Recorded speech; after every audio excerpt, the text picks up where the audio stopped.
Assalamu alaikum everyone, welcome to Surdy Vibes here. I am Usma Mehreen with a new video. So last कुछ days में आप लोगों के बहुत सारे कमेंट्स आ रहे थे कि सना खान ने जो अपनी लाइफ के बारे में बताया है उस चीज़ के ऊपर रिएक्शन दीजिए.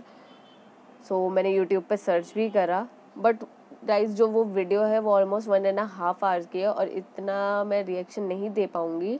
सो मैंने एक वीडियो सर्च करी जिसका टाइटल था सना खान अपनी फिल्म इंडस्ट्री छोड़ने की कहानी बताते बताते रोने क्यों लगी. ये पहले तो आप लोगों को पता ही होगा सना खान के बारे में.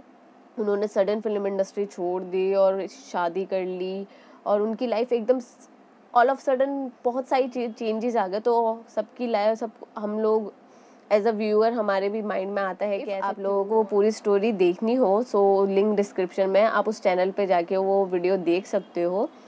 और हम अपनी वीडियो स्टार्ट करते हैं और जानते हैं कि वो क्यों रोने लगी फिल्म इंडस्ट्री के बारे में बताते बताते. सो स्टार्ट करते हैं अपनी वीडियो. कि सना अल्लाह तुम्हें कभी ज़ाया नहीं होने देगा और अल्लाह तुमसे बहुत काम लेगा. मुझे आज भी याद है उन्होंने ये चीज़ मुझे 2018 में पहली बार बोली थी जब हम मक्का में मिले थे और मैं मेरा आई थिंक ये अपनी शादी से पहले की बात बता रही हैं. वापस लौट रही थी और उस वक्त वो वहीं थे.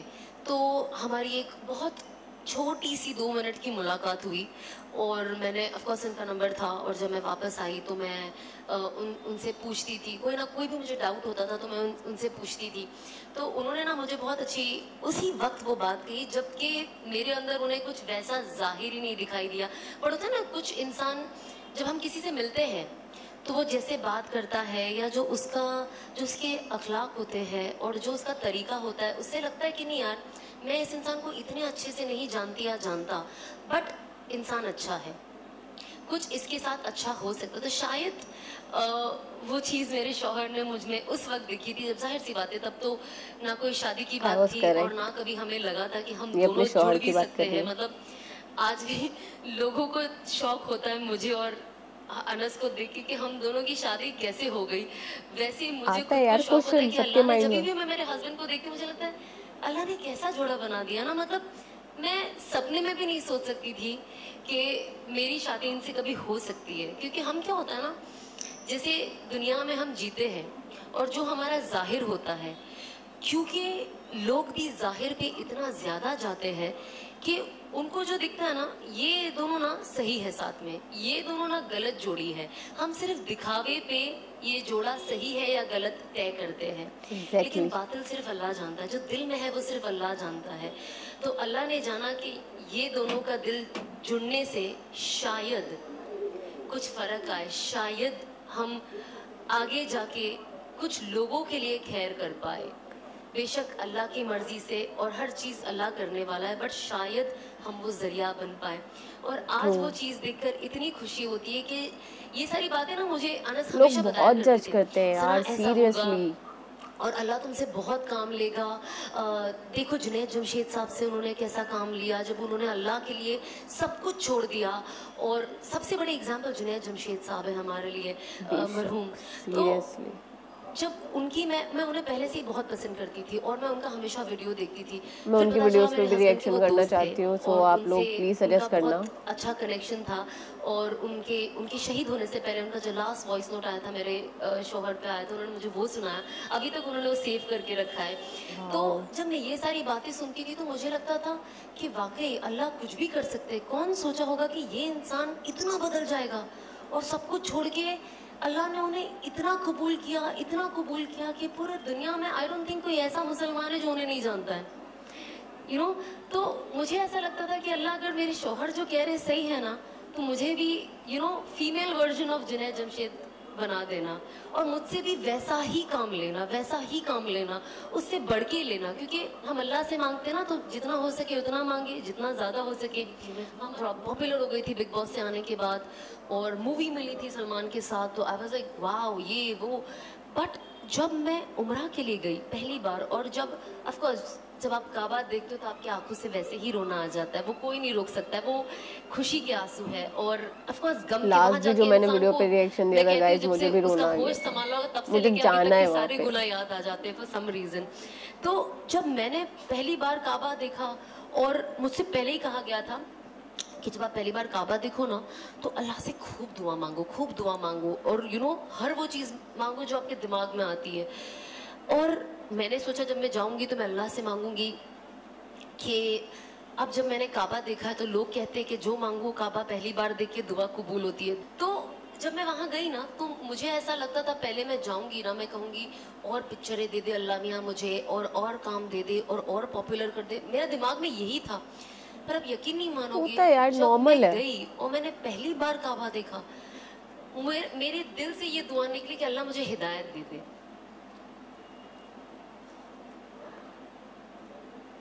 ये कमेंट्स मुझे बहुत आते हैं। Thank you for those comments.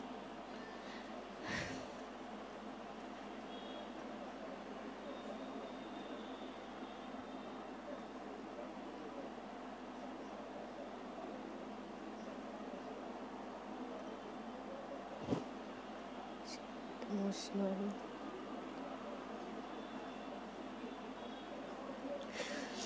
Honestly I don't know कितने लोग इस चीज को वैल्यू करते हैं, पर मेरे लिए ये वर्ड हिदायत मेरे लिए बहुत वैल्यू करता है, बहुत।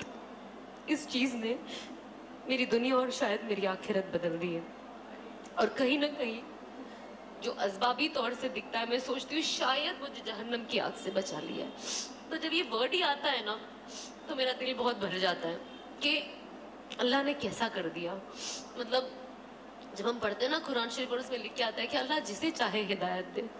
तो जब मैं एंड आती है ना एक और कि I was lost and he found me and he guided मी, मैं गुमराह थी और उन्होंने मुझे सही रास्ता दिखाया। तो मैं कुरान शरीफ अभी भी जब भी पढ़ती हूँ, और जब वो आयत आती है और मैं पढ़ती हूँ ना, मेरे आंख से आंसू ऐसे टप टप गिरने लग जाते हैं, और मुझे रुकना पड़ता है कुछ वक्त, क्योंकि मैं खुद अभी तक ये डाइजेस्ट नहीं कर पाई हूँ कि अल्लाह ने कुछ जिंदगी मेरी मोमेंट्स होते कैसे हैं बदल दी। गाइस जहाँ बस आप अल्लाह अपने आप को नहीं इस्तेकामत दे रोक और सकते, आखिरी दम तक इमोशनल हो ही हिदायत जाते पे हो। रखे और हिदायत पे सबका मौत दे। वीक पॉइंट कि जब आता है। इंसान ना अपने आप को इतने हराम में घेर लेता है, तो उसे हलाल भी हराम नजर आने लगता है। तो मैंने अपने आप को, अब मैं जो काम करूंगी तो जाहिर सी बात है वैसे ही लोग मेरे आसपास होंगे, तो मुझे हिदायत कैसे मिलेगी? उसके लिए मुझे ऐसे इंसान के साथ बैठना जरूरी है ना, और ऐसे इंसान के साथ बात करना जरूरी है।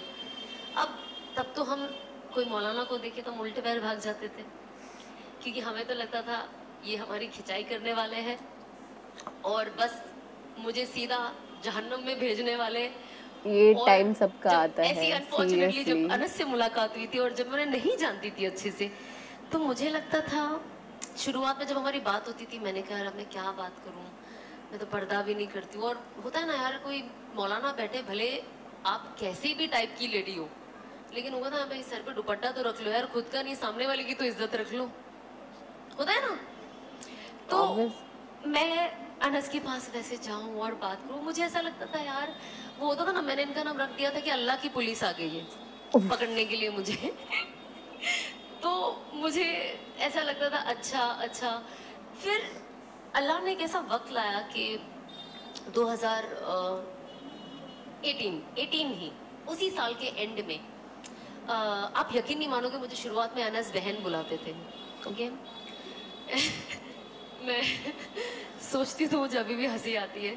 तो ऑफ कोर्स वो तो दावत की नीयत से मिले थे मुझे, और उनका काम था कि यार एक कोई अगर इंडस्ट्री से सही रास्ते पे आ जाए, का फायदा हो जाए इंडस्ट्री से भी और उसके अलावा भी।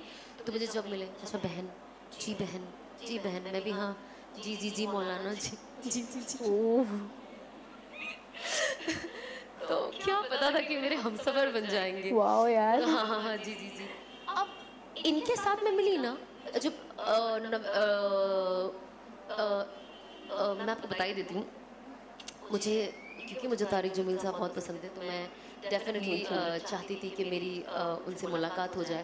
तो कुछ नहीं कहा, आप काम छोड़ दो, नहीं, नमाज पढ़ो, नहीं, क्योंकि वो समझ गए थे कि मैं जो फील्ड से आती हूँ ना, अगर ये मुझे पहली मुलाकात में ये कहेंगे तो मैं भाग जाऊंगी, समझ रहे हो आप? या शायद दूसरी बार मिलने के लिए जब कोई हमें तकल्लुफ सही करूंगी चीज कि समझाते तो ऑब्वियस सी बात है हम तो उस मेरा चीज से नसीब दूर कि ही अल्लाह ने जाते हैं। कैसे मुझे उनसे भी मिला दिया।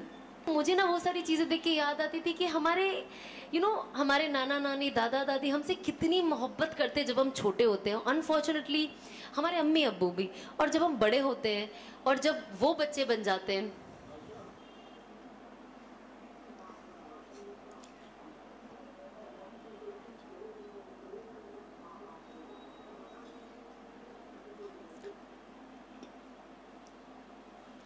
तो हमें उन्हें समझना कितना मुश्किल हो जाता है। ये मैं सच हमेशा कहती हूँ, माँ बाप की इज्जत लोग करें, इरिटेट हो जाते हैं। माँ बाप से मोहब्बत करें, और वो जो कहते हैं आपकी भलाई के लिए कहते हैं। बहुत बड़ा दर्जा है और मुकाम है माँ बाप का। समझ लो कहते हैं ना, यार। जन्नत का रास्ता सिर्फ वही है।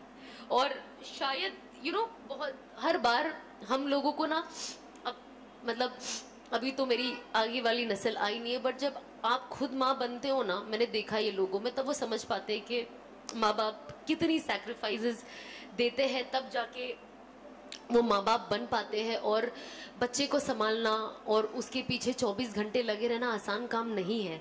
कभी कभी जब मैं और अनस बात करते तो हम ऐसी बात करते कि कर्मा अल्लाह ने आता है कैसे गाइस। निकाला, जैसे आटे में से बाल उतने आसानी से निकाल दिया मुझे उसमें से। मुझे अल्हम्दुलिल्लाह आज कोई चीज़ की याद नहीं आती है। तो हम कोशिश करें कि हम जो भी करें, हमारी नीयत सिर्फ ये होनी चाहिए कि बस हमें अल्लाह को राज़ी करना है। अगर अल्लाह राज़ी तो अल्लाह मखलूकों के दिल में भी आपके लिए मोहब्बत रख देता है, और अगर मखलूक राज़ी तो दुनिया के तो काम बन ही जाएंगे ना। अगर आज आप लोग मुझसे मोहब्बत करते, अगर आज मैं आपको बोलूँगी मेरा एक काम कर दो, तो आप कर ही दोगे ना। मैं आपसे मोहब्बत करती हूँ, आप मुझे बोलोगे सना ये कर दो, मैं कर ही दूंगी। तो अल्लाह जब मखलूकों के दिल में अल्लाह मोहब्बत पैदा करता है ना, वो नेवर एंडिंग मोहब्बत है, वो कभी खत्म नहीं होगी। बेशक। जब तक अल्लाह नहीं चाहेगा कि ये मोहब्बत खत्म हो, तो हम हमारे दिल में ये लेकर चले और ये यकीन करें कि सब कुछ करने वाला सिर्फ अल्लाह है और कोई नहीं है।